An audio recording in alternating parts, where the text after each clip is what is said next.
ರಾಜ್ಯ ಸರ್ಕಾರ ಯಾವುದೇ ಕಾರಣಕ್ಕೂ ಕೊಡಗು ವಿವಿಯನ್ನು ಮುಚ್ಚಬಾರದು ಎಂದು ಒತ್ತಾಯಿಸಿ ಕೊಡಗು ವಿವಿ ಬೋಧಕರು, ಬೋಧಕೇತರರು ಮತ್ತು ವಿದ್ಯಾರ್ಥಿಗಳು ಚಿಕ್ಕ ಅಳುವಾರದ ವಿವಿ ಕ್ಯಾಂಪಸ್ನಿಂದ ಕುಶಾಲನಗರದ ತಹಶೀಲ್ದಾರ್ ಕಚೇರಿವರೆಗೆ ಬೈಕ್ ಜಾಥಾದಲ್ಲಿ ಮುಖ್ಯಮಂತ್ರಿಗಳಿಗೆ ಅಂಚೆ ಚೀಟಿ ಅಭಿಯಾನವನ್ನು ಮಾಡಿದರು. ಸುಮಾರು 16 ಕಿಲೋಮೀಟರ್ ಬೈಕ್ ಜಾಥಾದಲ್ಲಿ ಕ್ರಮಿಸಿ ತಾಲೂಕು ಕೇಂದ್ರ ಕುಶಾಲನಗರಕ್ಕೆ ಧಾವಿಸಿದ ತಂಡ ತಹಶೀಲ್ದಾರ್ ಕಿರಣ್ ಗೌರಯ್ಯ ಅವರ ಮೂಲಕ ರಾಜ್ಯ ಸರ್ಕಾರಕ್ಕೆ ಮನವಿಯನ್ನು ಸಲ್ಲಿಸಿದರು. ಈ ಸಂದರ್ಭ ಜಾಥಾದಲ್ಲಿ ಕೊಡಗು ವಿವಿ ಹಿತರಕ್ಷಣಾ ಸಮಿತಿಯ ಪದಾಧಿಕಾರಿಗಳು ಕೂಡ ಆಗಮಿಸಿದ್ರು. ತಹಶೀಲ್ದಾರ್ ಕಚೇರಿ ಬಳಿ ಜಾಥಾ ಬಂದ ಮಂದಿಯನ್ನು ಉದ್ದೇಶಿಸಿ ಮಾತನಾಡಿದ ಕೊಡಗು ವಿವಿ ಹಿತರಕ್ಷಣಾ ಸಮಿತಿ ಗೌರವಾಧ್ಯಕ್ಷರಾದ ವಿಪಿ ಶಶಿಧರ್, ಕೊಡಗು ವಿವಿ ಕೊಡಗಿನ ನೆಲದ ಹೆಮ್ಮೆಯ ಪ್ರತೀಕವಾಗಿದೆ. ಇಲ್ಲಿ ಕಳೆದ 2 ವರ್ಷಗಳಿಂದ ಸರ್ಕಾರದಿಂದ ಅನುದಾನ ಇಲ್ಲದಿದ್ದರೂ ವಿವಿ ಶೈಕ್ಷಣಿಕವಾಗಿ ಸಾಕಷ್ಟು ಪ್ರಗತಿಯನ್ನ ಸಾಧಿಸಿದೆ. ಆದ್ದರಿಂದ ಸರ್ಕಾರ ಕೂಡಲೇ ಮುಚ್ಚುವ ನಿರ್ಧಾರದಿಂದ ದೂರ ಸರಿಯಬೇಕೆಂದರು.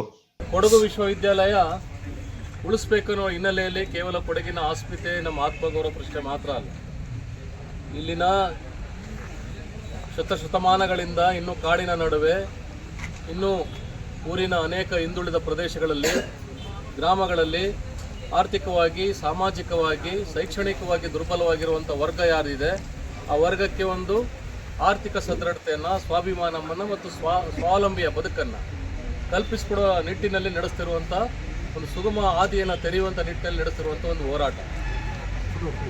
ಕೊಡಗು ಗುಡ್ಡಗಾಡು ಪ್ರದೇಶ, ಕಾನನ, ಬೆಟ್ಟ, ಕಣಿವೆಗಳ ಪ್ರದೇಶ ಇದೆ. ಇಲ್ಲಿ ಜನಸಾಂದ್ರತೆ ಕೂಡ ಕಡಿಮೆ ಇದೆ. ಭೌಗೋಳಿಕವಾಗಿ ತುಂಬ ವಿಶಾಲವಾದ ಪ್ರದೇಶ ಇದೆ. ಸಾರಿಗೆ ಸಂಪರ್ಕಗಳು ಕೂಡ ಕೊರತೆ ಇದೆ. ಇಲ್ಲಿ ಒಮ್ಮೆ ನಾವು ಮದ್ರಾಸ್ ರೆಜಿಮೆಂಟ್ಗೆ ಸೇರಿದ್ವಿ, ಮೈಸೂರು ರೆಜಿಮೆಂಟ್ಗೂ ಕೂಡ ಸೇರಿದ್ವಿ, ಈಗ ಕರ್ನಾಟಕದ ಇದರ ಜೊತೆ ವಿಲೀನಗೊಂಡಿದ್ವಿ. ನಮ್ಮ ಪ್ರತ್ಯೇಕವಾದ ವಿಧಾನಸಭಾ ಕ್ಷೇತ್ರ ಇತ್ತು, ನಮ್ಮದನ್ನು ನಾವು ನಿರ್ಧರಿಸಿಕೊಳ್ಬೋದಿತ್ತು, ನಮ್ಮ ಭವಿಷ್ಯತ್ತು ನಾವು ಕಟ್ಕೊಳ್ಬೋದಿತ್ತು. ಕೊಡಗು ವಿವಿ ಅಧ್ಯಾಪಕರ ಪರವಾಗಿ ಮಾತನಾಡಿದ ಡಾಕ್ಟರ್ ಜಮೀರ್ ಅಹಮದ್, ಕೊಡಗು ವಿವಿಗೆ ಮಾರ್ಚ್ 28ಕ್ಕೆ 2 ವರ್ಷ ತುಂಬುತ್ತಿದೆ. ಈಗಾಗಲೇ ಕಳೆದ 2 ವರ್ಗಗಳಲ್ಲಿ ವಿವಿ ಶೈಕ್ಷಣಿಕವಾಗಿ ಬಹಳಷ್ಟು ಮೇಲುಗಲ್ಲು ಸಾಧಿಸಿದೆ ಎಂದರು. ಕೊಳ್ಳುವ ನಿಟ್ಟಿನಲ್ಲಿ ಸಾಂಘಿಕವಾದಂಥ ಹೋರಾಟ ಮಾಡ್ತಾ ಇರೋದಕ್ಕೆ ಕೊಡಗು ವಿಶ್ವವಿದ್ಯಾಲಯದ ಅಧ್ಯಾಪಕರಿಂದ, ಬೋಧಕೇತರರಿಂದ ಮತ್ತು ವಿದ್ಯಾರ್ಥಿಗಳ ಪರವಾಗಿ ಧನ್ಯವಾದಗಳನ್ನು ಸಲ್ಲಿಸಲಿಕ್ಕೆ ಬಯಸ್ತೇವೆ. ಇಡೀ ಊರು ಮನೆ ಕಾಯ್ತಾ ಇದೆ. ಮನೆಯಿಂದ ಯಾವುದೇ ರೀತಿಯ ಒಂದು ಆಂದೋಲನ ಚಳುವಳಿ ಬಂದಿರಲಿಲ್ಲ ಅನ್ನೋ ಒಂದು ಸಾರ್ವಜನಿಕ ಅಭಿಪ್ರಾಯ ಇತ್ತು. ಈ ನಿಟ್ಟಿನಲ್ಲಿ ಕೊಡಗು ವಿಶ್ವವಿದ್ಯಾಲಯದ ಅಧ್ಯಾಪಕರಾಗಿರ್ತಕ್ಕಂಥ ನಾವುಗಳು ಇವತ್ತು ಪತ್ರ ಚಳುವಳಿಯ ಮೂಲಕ ಮತ್ತು ಮಾನ್ಯ ಮುಖ್ಯಮಂತ್ರಿಗಳಿಗೆ ಮನವಿ ಪತ್ರ ತೆಗೆದುಕೊಂಡು ಬಂದಿದ್ದೇವೆ.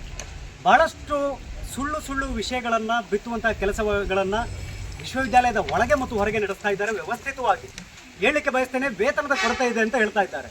ಕೊಡಗು ವಿಶ್ವವಿದ್ಯಾಲಯ ಅಂತ ಹೇಳಿ ಆದ ಮೇಲೆ ಕೊಡಗು ವಿಶ್ವವಿದ್ಯಾಲಯದ ಅಧೀನಕ್ಕೆ ಬರ್ತಕ್ಕಂಥ ಉಪನ್ಯಾಸಕರಿಗಾಗಲಿ, ಬೋಧಕೇತರ ವೃಂದದವ್ರಿಗಾಗಲಿ 5ನೇ ತಾರೀಕು ಒಳಗಡೆ ಸಂಬಳ ಆಗಿರೋದಕ್ಕೆ ಅನ್ನೋದಕ್ಕೆ ಬ್ಯಾಂಕ್ ಸ್ಟೇಟ್ಮೆಂಟ್ ದಾಖಲೆ ಕೊಡುತ್ತೆ. ಕೊಡಗು ವಿಶ್ವವಿದ್ಯಾಲಯದಿಂದ ವೇತನವನ್ನು ಪಡಿತಾ ಇರ್ತಕ್ಕಂಥ ಉಪನ್ಯಾಸಕರು ಯಾವುದೇ ರೀತಿಯಲ್ಲಿ ತೊಂದರೆಗೊಳಗಾಗದಲೇ ವೇತನವನ್ನು ಪಡಿತಾ ಇದ್ದಾರೆ. ಆದರೂ ಅವರಿಗೆ ಸಮಾಧಾನ ಇಲ್ಲ. ಇನ್ನು ಕೆಲವರಿದ್ದಾರೆ ಮಂಗಳೂರು ವಿಶ್ವವಿದ್ಯಾಲಯ ವೇತನವನ್ನು ಇಲ್ಲಿಗೆ ಕೇಂದ್ರೀಕರಿಸಿ ಮಾತನಾಡ್ತಾರೆ. ಹಾಗೆ ನೋಡೋದಾದರೆ ಕಳೆದ ವರ್ಷ ಮಂಗಳೂರು ವಿಶ್ವವಿದ್ಯಾಲಯದಲ್ಲಿ ನಾವು ಇದ್ವಿ. 2016ರಿಂದಲೂ ಕೂಡ ನಾವು ಜ್ಞಾನ ಕಾವೇರಿ ಸ್ನಾತಕೋತ್ತರ ಕೇಂದ್ರದಲ್ಲಿ ಅಧ್ಯಾಪಕರಾಗಿ ಕೆಲಸ ಮಾಡ್ತಾ ಇದ್ದೀವಿ. ಕೊಡಗು ವಿಶ್ವವಿದ್ಯಾಲಯ ಆದ ಮೇಲೆ 6-7 ತಿಂಗಳು ಸಂಬಳ ಇಲ್ಲದಲ್ಲೇ ನಾವು ಕೆಲಸ ಮಾಡ್ತಿದ್ವಿ. ಆದರೂ ಕೊಡಗು ವಿಶ್ವವಿದ್ಯಾಲಯದ ಜೊತೆ ಕೆಲಸ ಮಾಡ್ತಾ ಇದ್ವಿ. ಕೊಡಗು ವಿಶ್ವವಿದ್ಯಾಲಯದಲ್ಲಿ ಸಂಬಳ ಆಗ್ತಿತ್ತು, ನಮಗೆ ಮಂಗಳೂರು ವಿಶ್ವವಿದ್ಯಾಲಯದವರಿಗೆ ಸಂಬಳ ಆಗ್ತಾ ಇರಲಿಲ್ಲ. ಆದರೂ ನಾವು ಧ್ವನಿ ಎತ್ತಿರಲಿಲ್ಲ. ನೋಡಿ, ಒಂದು ಮಾತೃ ಸಂಸ್ಥೆ ಮಂಗಳೂರು ವಿಶ್ವವಿದ್ಯಾಲಯ, ಮಾತೃ ಸಂಸ್ಥೆ ಇವತ್ತು ಮಗಳನ್ನು ಮದುವೆ ಮಾಡಿಕೊಟ್ಟ ಹಾಗೆ ಇವತ್ತು ಕೊಡಗು ವಿಶ್ವವಿದ್ಯಾಲಯವನ್ನು ಬಿಟ್ಕೊಟ್ಟಿದೆ. ಮದುವೆ ಮಾಡಿರ್ತಕ್ಕಂಥ ಕೊಡಗು ವಿಶ್ವವಿದ್ಯಾಲಯವನ್ನು ಮತ್ತೆ ನಿನ್ನನ್ನು ಚೆನ್ನಾಗಿ ನೋಡ್ಕೊಳ್ತೀನಿ, ವಾಪಸ್ ಬಾ ಅಂದಂಗೆ ಇದೆ ಇವತ್ತು. ಕೊಡಗು ವಿವಿ ಹಿತರಕ್ಷಣಾ ಸಮಿತಿ ಅಧ್ಯಕ್ಷ ಕೃಷ್ಣೇಗೌಡ, ಸಂಚಾಲಕರಾದ ಕೆಎಸ್ ಮೂರ್ತಿ, ಎಂಎನ್ ಚಂದ್ರಮೋಹನ್, ಟಿಬಿ ಜಗದೀಶ್ ಸೇರಿದಂತೆ ವಿವಿಯ ಅಧ್ಯಾಪಕರು, ವಿದ್ಯಾರ್ಥಿಗಳು ಪಾಲ್ಗೊಂಡಿದ್ದರು. ನೀವು ಮಧ್ಯದಲ್ಲಿ ಗೌಡ್ರೆ ಅಧ್ಯಕ್ಷರೆಲ್ಲ ಮಧ್ಯ ಕರ್ಕೊಳ್ಳಿ ಫೋಟೋ.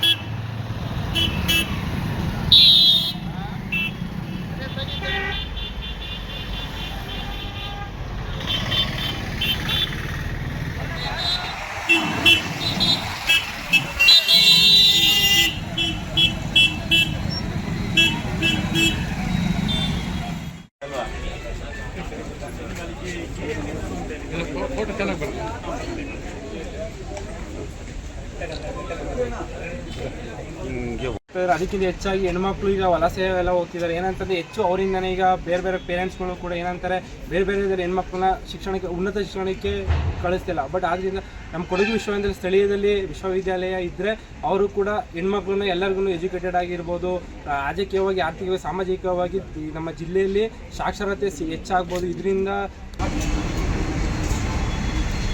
ಕೊಡಗು ವಿಶ್ವವಿದ್ಯಾಲಯ ಉಳಿಯಲಿ.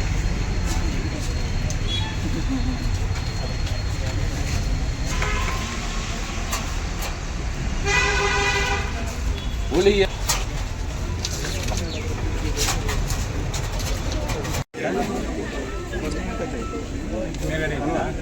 ಸುಮ್ಮನೆ ನಮ್ಮ ಹೆಸರಿಗೆ ಮಾತ್ರ ಮಾಡ್ಕೊಬೋದು ಅಷ್ಟೇ ಸರ್. ಒಂದೇ ಒಂದು ಆಸೆ, ಕೊಡಗು ವಿಶ್ವವಿದ್ಯಾಲಯ ನಮ್ಮ ಕುಶಾಲನಗರದಲ್ಲಿ ಗಟ್ಟಿತನವನ್ನು ಈ ಸರ್ಕಾರ ನಮೂದಿಸಬೇಕು ಅಂತ ಒಕ್ಕರಲಿನ ಅಭಿಪ್ರಾಯವನ್ನು ನಾವು ಮಂಡಿಸಲಿಕ್ಕೆ ಇಚ್ಛೆ ಪಡ್ತೇವೆ. ಕಾರಣ ಇಷ್ಟೇ, ಗುಡ್ಡಗಾಡು ಪ್ರದೇಶವನ್ನು ಭೌಗೋಳಿಕವಾಗಿ ಹೊಂದಿರತಕ್ಕಂಥ ಈ ನಾಡಿನಲ್ಲಿ ಸುಮಾರು 200 ಕಿಲೋಮೀಟರ್ ಹೋಗಬೇಕು ಮಂಗಳೂರು ವಿಶ್ವವಿದ್ಯಾಲಯಕ್ಕೆ, ಸುಮಾರು 150 ಕಿಲೋಮೀಟರ್ ಹೋಗಬೇಕು ಮೈಸೂರಿನ ವಿಶ್ವವಿದ್ಯಾಲಯಕ್ಕೆ. ಈ ಎರಡು ಅಂತರಗಳನ್ನ ನೋಡಿದ್ರೆ ಈ ಕೊಡಗಿನಲ್ಲಿ, ಈ ಕುಶಾಲನಗರ ತಾಲೂಕಿನಲ್ಲಿ ಕೊಡಗು ವಿಶ್ವವಿದ್ಯಾಲಯ ಬಹಳ ಅತ್ಯವಶ್ಯಕತೆ ಅಂತವ ಕೊಡಗಿನ ಪ್ರಜ್ಞಾವಂತ ನಾಗರಿಕರಲ್ಲಿ ಪ್ರತಿಯೊಬ್ಬರಲ್ಲೂ ಸುಧಾ ಭಾವನೆ ವ್ಯಕ್ತವಾಗ್ತಾ ಇದೆ. ಆ ನಿಟ್ಟಿನಲ್ಲಿ ಇವತ್ತೇನು ಉಪಸಂಪುಟ ಸಮಿತಿ ತಗೊಂಡಂಥ ತೀರ್ಮಾನವನ್ನು ಪುನರ್ ಪರಿಶೀಲನೆ ಮಾಡಿ